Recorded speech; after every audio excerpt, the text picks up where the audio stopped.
Tu crois peut-être que tu dois en faire plus pour être remarqué. Parler plus, impressionner davantage, prouver ta valeur à chaque instant.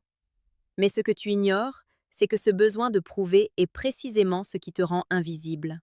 Ce n'est pas ton manque d'effort qui te freine, c'est ton excès. Et pendant que tu t'agites, que tu cherches les bons mots, que tu t'inquiètes de l'image que tu renvoies, elle observe en silence. Elle ressent quelque chose que tu ne comprends pas encore, une tension étrange, une distance, une présence qui ne cherche rien, mais qui attire tout. C'est là que commence le véritable secret. Les femmes ne disent pas tout, pas parce qu'elles veulent manipuler, mais parce que ce qu'elles ressentent dépasse souvent les mots. Et parmi ces vérités silencieuses, il y en a une qui dérange profondément l'homme moderne. Une vérité que peu acceptent et encore moins comprennent. Ce qu'elle recherche, ce n'est pas celui qui court après elle, mais celui qui peut s'en passer. Cela peut sembler paradoxal, presque injuste, mais c'est profondément humain. Car ce qui attire, ce n'est pas la dépendance, c'est la maîtrise. Ce n'est pas le besoin, c'est la stabilité intérieure. Et cette idée, les stoïciens l'avaient déjà comprise il y a des siècles. Marc Aurèle écrivait, en substance, que l'homme doit apprendre à se suffire à lui-même, à ne pas dépendre de ce qu'il ne contrôle pas. Et qu'est-ce qui est plus hors de ton contrôle que le regard d'une femme? Son intérêt? Son désir? Rien de tout cela ne t'appartient. Et pourtant, beaucoup d'hommes construisent leur valeur entière sur ces éléments instables. Ils deviennent alors prévisibles, fragiles, faciles à lire. Et ce qui est facile à lire perd de sa valeur. Une femme ressent immédiatement quand un homme a besoin d'elle pour se sentir bien. Elle le perçoit dans ses silences, dans ses regards insistants, dans sa manière de répondre trop vite, trop fort, trop souvent. Ce n'est pas quelque chose qu'elle analyse consciemment, c'est instinctif, presque viscéral. Et à ce moment précis, quelque chose bascule. Elle ne te voit plus comme une présence solide, mais comme quelqu'un qui attend, qui espère, qui dépend. Et l'attraction commence à s'effriter. Épictète enseignait que ce qui trouble les hommes, ce ne sont pas les choses, mais l'idée qu'ils s'en font. Tu ne souffres pas parce qu'une femme te plaît, tu souffres parce que tu t'imagines qu'elle est nécessaire à ton équilibre. Tu lui donnes un pouvoir qu'elle n'a jamais demandé, et en faisant cela, tu te diminues. Le stoïcien, lui, agit autrement. Il apprécie, mais il ne s'attache pas de manière aveugle. Il avance, mais il ne poursuit pas. Il s'ouvre, mais il ne s'abandonne pas. Et cette posture crée quelque chose de rare, un calme, une forme de présence qui n'est pas bruyante, mais impossible à ignorer. Imagine deux hommes dans une même pièce. L'un parle fort, rit excessivement, cherche à capter l'attention. L'autre est plus posé. Il écoute. Il choisit ses mots. Il n'intervient que lorsqu'il a quelque chose de réel à dire. Lequel des deux marque vraiment les esprits? Ce n'est pas celui qui remplit l'espace, c'est celui qui le maîtrise. Sénèque disait que la véritable puissance réside dans le contrôle de soi. Et ce contrôle, dans les relations, devient magnétique. Parce qu'il est rare, parce qu'il est stable, parce qu'il rassure sans chercher à convaincre. Une femme peut être attirée par l'énergie, par le charme, par l'humour. Mais ce qui la retient, c'est la sécurité émotionnelle. Et cette sécurité ne vient pas d'un homme qui s'adapte à tout pour lui plaire. Elle vient d'un homme qui reste aligné, même face à l'incertitude. C'est là que beaucoup échouent. Ils pensent que pour séduire, il faut devenir ce que l'autre attend. Alors ils changent leur façon de parler, leurs opinions, leur rythme. Ils deviennent flexibles, jusqu'à devenir inexistants. Mais ce que les femmes ne disent pas, c'est qu'elles testent inconsciemment cette stabilité. Pas avec des questions directes, mais avec des comportements subtils. Un silence plus long que d'habitude, une réponse plus froide, une distance soudaine. Et à cet instant, l'homme non préparé panique. Il relance, il insiste, il cherche à comprendre, à réparer, à combler le vide. Et il échoue. Parce que ce n'était pas une situation à corriger, c'était une situation à traverser. Le stoïcien comprend cela. Il ne réagit pas immédiatement. Il observe. Il laisse les choses se révéler. Il ne se précipite pas pour combler chaque silence, car il sait que le silence est souvent plus révélateur que les mots. Et dans ce calme, quelque chose de puissant se produit. Il inverse la dynamique. Ce n'est plus lui qui cherche à maintenir la connexion, c'est elle qui commence à se demander « Pourquoi il ne réagit pas comme les autres ?» Pourquoi il ne semble pas affecté? Pourquoi il reste stable? Et cette interrogation devient une forme d'attraction, parce que ce qui est stable est rare, et ce qui est rare attire. Mais attention, il ne s'agit pas de jouer un rôle, ni de feindre l'indifférence. Le stoïcisme n'est pas une stratégie de manipulation, c'est une discipline intérieure, une manière d'être, une manière de voir le monde sans être constamment agité par lui. Tu ne fais pas semblant d'être détaché, tu deviens réellement indépendant.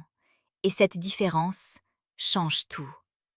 Quand tu n'as plus besoin de validation, tes interactions deviennent plus naturelles. Tu ne parles plus pour impressionner, tu parles pour exprimer. Tu ne regardes plus pour être approuvé, tu regardes pour comprendre. Et cette authenticité crée une connexion bien plus profonde, parce qu'elle n'est pas construite sur le manque, mais sur la présence. Marc Aurèle rappelait que l'homme doit agir selon sa nature, sans chercher l'approbation extérieure. Et dans le contexte des relations, cela signifie quelque chose de simple, mais puissant. Être toi, sans chercher à être validé. Cela peut sembler évident, mais en pratique, c'est extrêmement difficile. Parce que cela demande de renoncer au contrôle, d'accepter que tu ne peux pas forcer l'intérêt, que tu ne peux pas convaincre quelqu'un de ressentir quelque chose. Et pourtant, c'est là que tout commence. Quand tu acceptes cela, tu deviens plus léger, moins pressé, moins dépendant, et paradoxalement, plus attirant. Parce que tu ne poursuis plus, tu choisis. Et ce changement de posture est fondamental. Il transforme ta manière de parler, de regarder, de te comporter. Il transforme même ton silence, parce qu'un silence porté par le manque est lourd. Mais un silence porté par la maîtrise est puissant. Ce silence dont on parle, celui que peu d'hommes savent habiter, devient alors ton plus grand allié. Parce qu'il révèle ce que tu es vraiment, sans artifice. Il montre si tu es en paix ou en attente. Et c'est précisément là que se joue la différence invisible entre l'homme qui attire et celui qui poursuit. La plupart des hommes pensent que l'attraction se crée dans ce qu'ils ajoutent. Plus de messages, plus d'attention, plus d'efforts visibles. Mais en réalité, elle se révèle souvent dans ce qu'ils retirent, dans leur capacité à ne pas combler chaque vide, à ne pas réagir à chaque variation, à ne pas surinterpréter chaque détail. C'est une forme de discipline intérieure. Sénèque expliquait que celui qui est esclave de ses émotions perd sa liberté. Et dans le jeu subtil des relations humaines, cette perte de liberté est immédiatement perceptible. Elle ne s'entend pas dans les mots, elle se ressent dans l'énergie. Un homme qui a peur de perdre agit différemment. Il devient plus rapide, plus intense, parfois même plus généreux. Mais cette générosité est chargée d'attente. Elle n'est pas libre. Elle cherche un retour, une validation, une confirmation, et cela crée une pression invisible. À l'inverse, un homme qui a déjà trouvé son équilibre n'attend rien. Il donne parce qu'il choisit de donner. Il parle parce qu'il a quelque chose à dire. Il avance sans regarder constamment derrière lui pour voir si quelqu'un le suit. Et cette absence d'attente libère. Elle enlève la tension. Elle rend les échanges plus fluides, plus naturels. Et surtout, elle permet à l'autre de venir sans se sentir tiré. Car c'est une vérité que peu acceptent. Plus tu tires, plus l'autre résiste. Mais plus tu es stable, plus l'autre s'approche. Épictète disait que la liberté commence là où cesse la dépendance.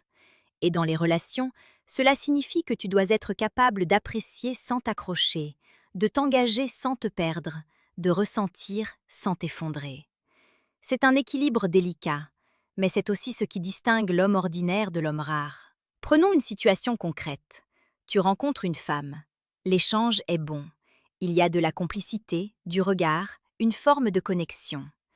Puis, du jour au lendemain, elle devient plus distante, moins réactive, moins investie. La réaction classique, presque automatique, serait de chercher à comprendre immédiatement. Envoyer un message, relancer la conversation, tenter de raviver ce qui semblait s'éteindre. Mais cette réaction, bien qu'humaine, trahit une forme d'urgence. Et l'urgence affaiblit. Le stoïcien, lui, choisit qu'une autre voie. Il observe ce changement sans le dramatiser. Il ne saute pas aux conclusions. Il ne se raconte pas d'histoire. Il laisse l'espace s'installer, sans chercher à le combler à tout prix. Non pas par stratégie, mais parce qu'il comprend une chose essentielle. Tout ce qui est forcé perd de sa valeur. Il sait que si l'intérêt est réel, il reviendra naturellement. Et s'il ne revient pas, alors il n'était pas destiné à rester. Cette capacité à laisser partir sans se désintégrer intérieurement est l'une des formes les plus puissantes de maîtrise. Marc Aurèle rappelait que tu dois accepter ce qui arrive comme si tu l'avais choisi. Cela ne signifie pas être passif. Cela signifie ne pas lutter contre ce que tu ne peux pas contrôler. Et dans le contexte des relations, cela change tout. Tu ne subis plus, tu accueilles. Tu ne poursuis plus, tu avances. Et cette posture crée une forme de respect silencieux, parce qu'elle est rare, parce qu'elle demande du courage, parce qu'elle demande de faire face à soi-même, sans distraction, sans validation extérieure. Mais il y a une autre dimension, encore plus subtile, que les femmes perçoivent sans jamais vraiment la formuler. C'est ta relation avec toi-même. Un homme qui se connaît, qui accepte ses forces et ses failles, qui ne cherche pas à masquer ce qu'il est, dégage une forme de cohérence. Il n'y a pas de décalage entre ce qu'il montre et ce qu'il est. Et cette cohérence rassure profondément. Parce qu'elle élimine le doute. Elle crée une base solide. À l'inverse, un homme qui joue un rôle finit toujours par se trahir.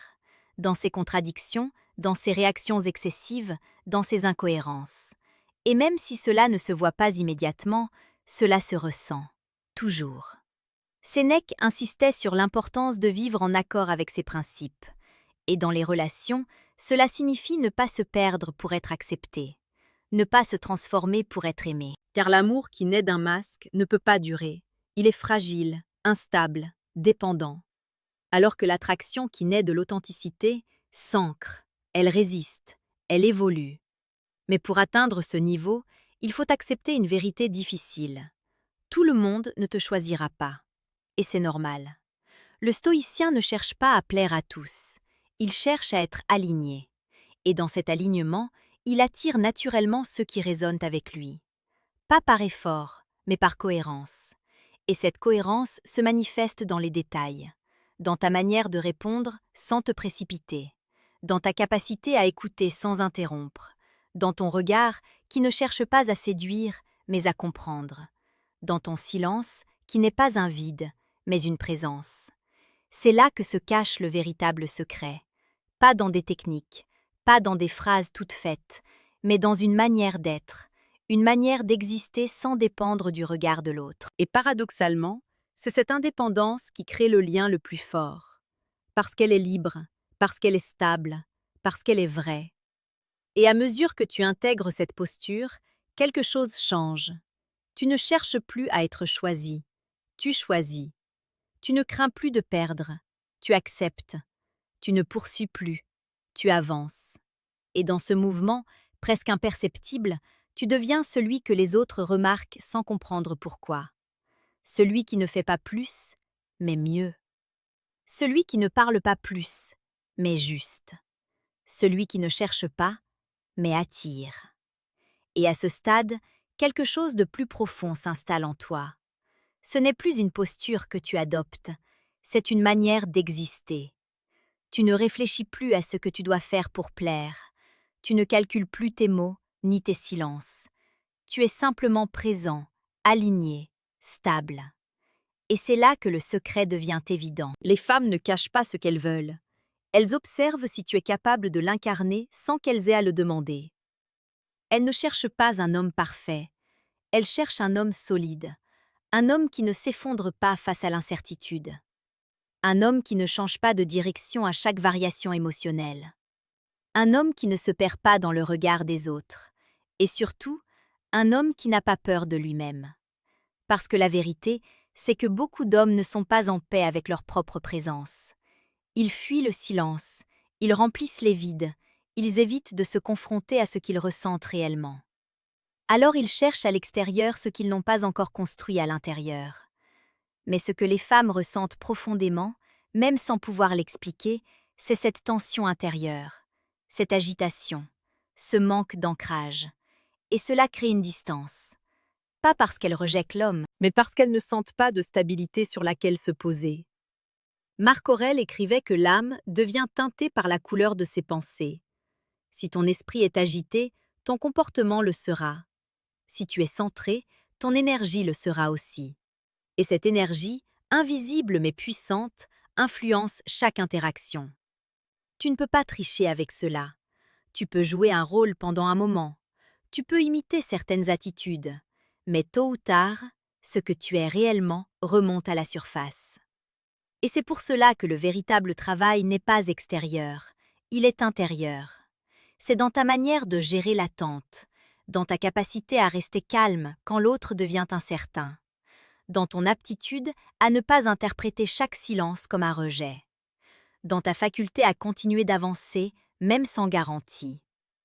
Épictète rappelait que tu dois t'attacher à ce qui dépend de toi et lâcher le reste. Et dans les relations, cela signifie quelque chose de très concret. Tu es responsable de ton comportement, pas du résultat. Tu es responsable de ta présence, pas de la réaction de l'autre. Tu es responsable de ta vérité, pas de son acceptation. Et lorsque tu intègres cela profondément, tu te libères. Tu n'as plus besoin de contrôler. Tu n'as plus besoin de convaincre. Tu n'as plus besoin de forcer. Tu deviens léger. Et cette légèreté change tout. Parce qu'elle enlève la pression. Elle enlève le besoin. Elle enlève la peur. Et dans cet espace libéré, quelque chose de rare peut émerger. Une connexion réelle. Pas basée sur le manque, pas basée sur le besoin, mais basée sur la reconnaissance mutuelle. Deux individus complets, qui choisissent de partager sans se posséder. Sénèque disait que celui qui est en paix avec lui-même devient inébranlable. Et cette paix intérieure est l'une des qualités les plus attirantes qui soient. Parce qu'elle ne dépend de rien. Elle ne fluctue pas. Elle ne se négocie pas. Elle est là, constante. Et c'est cette constance qui crée la confiance. Pas les promesses, pas les mots, mais la répétition silencieuse d'un comportement stable. Alors oui, il y aura des moments de doute. Des moments où tu auras envie de réagir, de comprendre, de contrôler. C'est humain. Mais à chaque fois, tu auras le choix. Réagir ou observer. Forcer ou laisser venir. T'accrocher ou avancer.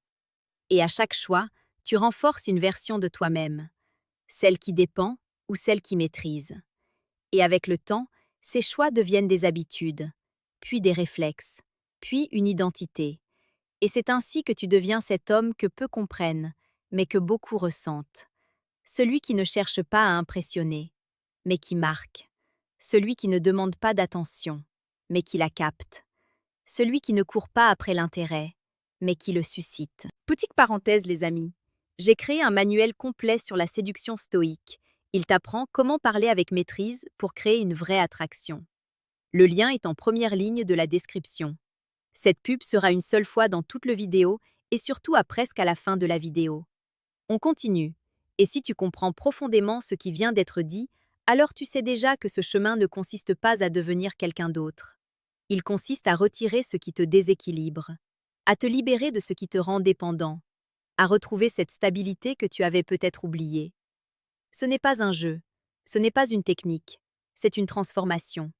Et elle commence dans le silence, dans ces moments où tu choisis de ne pas réagir immédiatement, dans ces instants où tu acceptes de ne pas savoir, dans ces espaces où tu restes présent, sans chercher à combler. C'est là que tout se construit, pas dans le bruit, mais dans la maîtrise. Alors si ce message résonne en toi, si tu sens que quelque chose commence à changer dans ta manière de voir, de ressentir, de te comporter, garde cette direction. Continue ce travail intérieur. Et surtout, entoure-toi de contenus qui renforcent cette vision. Parce que ce que tu consommes influence ce que tu deviens. Et plus tu nourris cette stabilité, plus elle devient naturelle. Jusqu'au jour où tu n'auras plus besoin d'y penser. Tu seras simplement devenu cet homme, calme, présent, inébranlable et profondément libre.